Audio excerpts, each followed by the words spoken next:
Hello বন্ধুরা, তোমরা সবাই কেমন আছো? আশা করি ভালো আছো। আজকে চলে এসেছি আবার একটি রেসিপি নিয়ে। আজকে বানাবো ঝিঙে ডিমের রুটি। স্কিপ না করে পুরোপুরি দেখতে থাকি। এখানে তার জন্য আমি নিয়ে নিয়েছি একটা আলু, একটা ঝিঙে, একটা বড় টমেটো, একটা বড় পেঁয়াজ, আর কিছুটা কাঁচা লঙ্কা কুচি, কিছুটা ধনেপাতা কুচি। এবার চলো রেসিপিটা। আমি এখানে কড়াইয়ে দিয়ে নিয়েছি অল্প পরিমাণে তেল। তেলটা কিন্তু এখানে গরম হয়ে গেছে, আর এইভাবে আমি কড়াইয়ের গায়েতে তেলটা লাগিয়ে নিচ্ছি। তেলটা লাগানো হয়ে গেছে। এবার এখানে আমি দিয়ে দেবো একটা ডিম।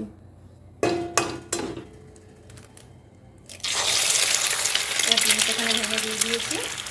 এবার ডিমটাকে একটু ভালো করে কুচি কুচি করে ভেজে নেব। দেখো ডিমটা কিন্তু ভালোভাবে হয়ে যাচ্ছে। খুব বেশি কুচি কুচি করবো না, একটু বড় বড়ই থাকবে। এটা কিন্তু হয়ে গেছে, আমি এখানে তুলে নিচ্ছি। কিন্তু এখানে খুব কুচি কুচি করিনি, আর ডিমটা দেখো একটু বড় বড় আছে। এবার এখানে আমি ডিমটা তুলে নিয়েছি একটা থালাতে আলাদা করে। এখন আমি দিয়ে দিচ্ছি পরিমাণ মতো তেল। আমি এখানে পরিমাণ মতো তেল নিয়ে নিয়েছি, আর এখানে কিন্তু তেলটা ভালোভাবে গরম হয়ে গেছে। তাই এখানে আমি আগে আলুটাকে ভালোভাবে ভেজে নেব, যেন আলুটা 80% মতো কাঁচি হয়ে যায়। আর আলুটার মধ্যে দিয়ে দেবো অল্প একটু হলুদ, আর এটাকে ভালোভাবে একটু ভেজে নেব। ভালোভাবে বলতে আলুটা কিন্তু 80% মতো কুক কিন্তু এই ভাজার সময়তেই করে নিতে হবে।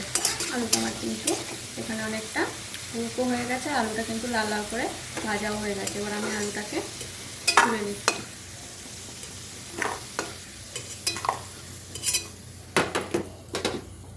এবার আমি দিয়ে দিচ্ছি এখানে ঝিঙেগুলো।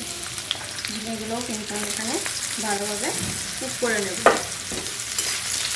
দেখো ঝিঙেটাও কিন্তু এখানে ভাজা হয়ে গেছে। এবার ঝিঙেটাকেও এখন আমি তুলে নিচ্ছি।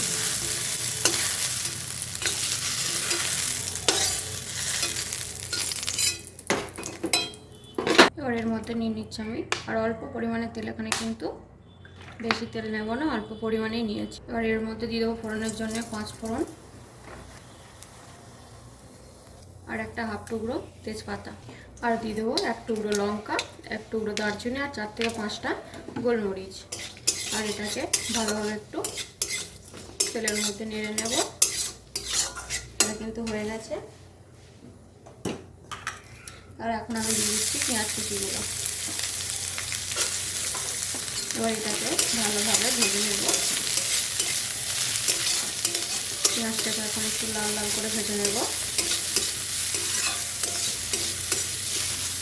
এর মধ্যে দিয়ে দেবো অল্প পরিমাণে নুন, আর দিয়ে দেবো অল্প পরিমাণে চিনি।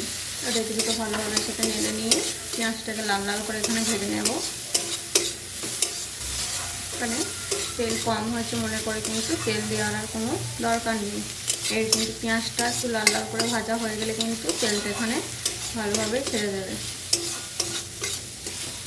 দেখো পেঁয়াজটা কিন্তু আমার এখানে ভালোভাবে কুক করা হয়ে গেছে, আর পেঁয়াজটা অনেকটা ব্রাউন কালারও চলে এসেছে। দেখো এখানে তেল তেল হয়ে গেছে।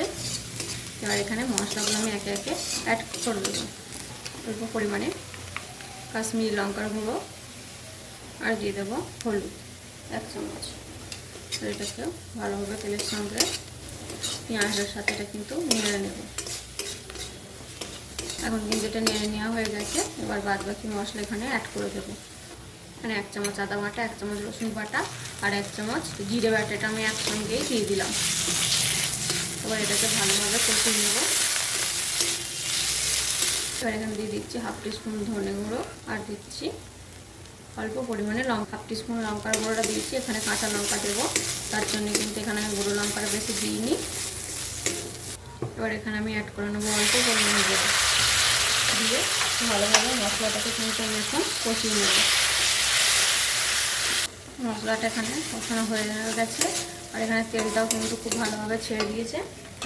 আর এবার এখানে আমি দিয়ে দেবো কেটে রাখা টমেটো, আর কিছুটা কাঁচা লঙ্কা। এবার কটা এর সাথে ভালোভাবে আমি কষিয়ে নেব। দেখো আমার কিন্তু এখানে মশলাটা খুব ভালোভাবে কষানো হয়ে গেছে। এবার আমি এখানে অ্যাড করে দেবো ভেজে রাখা আলুটা আর ঝিঙেটা। এটা ভালোভাবে মিক্স করে নেব। মিশিয়ে নিচ্ছি মশলার সাথে অল্প করে। এটা ভালোভাবে কষানো হয়ে গেছে। এবার আমি এখানে অ্যাড করে দিচ্ছি অল্প পরিমাণে জল, খুব বেশি জল দেবো না, এইটুকু। এবার এটাকে যতক্ষণ না এর আলুটা পুরোপুরি সিদ্ধ হয়ে যাচ্ছে, বলতে যতক্ষণ না 90% সিদ্ধ হয়ে যাচ্ছে আলুটা আর ঝিঙেটা, ততক্ষণ কিন্তু এখানে আমি এটাকে ঢাকা দিয়ে সিদ্ধ করে নেব। এখন আমি ঢাকাটাকে খুলে নিচ্ছি। দেখো এটা কিন্তু 5 থেকে 7 মিনিট পর আমি ঢাকাটা খুলে নিয়েছি। দেখো আলুটা আর ঝিঙেটা কিন্তু ভালোভাবে এখানে কুক হয়ে গেছে। এবার এখানে আমি দিয়ে দেবো ভেজে রাখা ডিমটা। এবার এটাকেও ভালোভাবে মিশিয়ে নেব।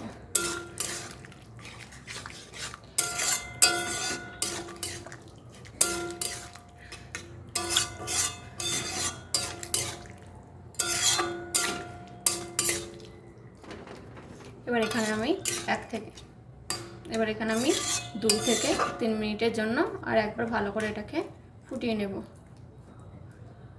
দেখো 2 থেকে 3 মিনিট পর এটা কিন্তু ভালোভাবে ফুটেও গেছে আর একটু এটা গাঢ় গাঢ় হয়ে গেছে। আর আমি এখন এখানে দিয়ে দিচ্ছি অল্প পরিমাণে গরম মশলা আর দিয়ে দিচ্ছি কুচনো ধনিয়া পাতা আর কাঁচা লঙ্কা। এবার এটাকে এখানে ভালোভাবে মিশিয়ে নেবো। আমার কিন্তু এখানে রেডি হয়ে গেছে ঝিঙে আর ডিমের কারি। এটা আমি এখানে রেডি হয়ে গেছে ঝিঙে আর ডিমের কারি। ভিডিওটি ভালো লাগলে লাইক করবেন, চ্যানেলটাকে সাবস্ক্রাইব করে দেবেন, আর রেসিপিটি কেমন হয়েছে অবশ্যই কিন্তু কমেন্টে জানাতে ভুলবেন না। আজকের মতো এখানেই শেষ, আবার দেখা হচ্ছে পরবর্তী ভিডিও নিয়ে।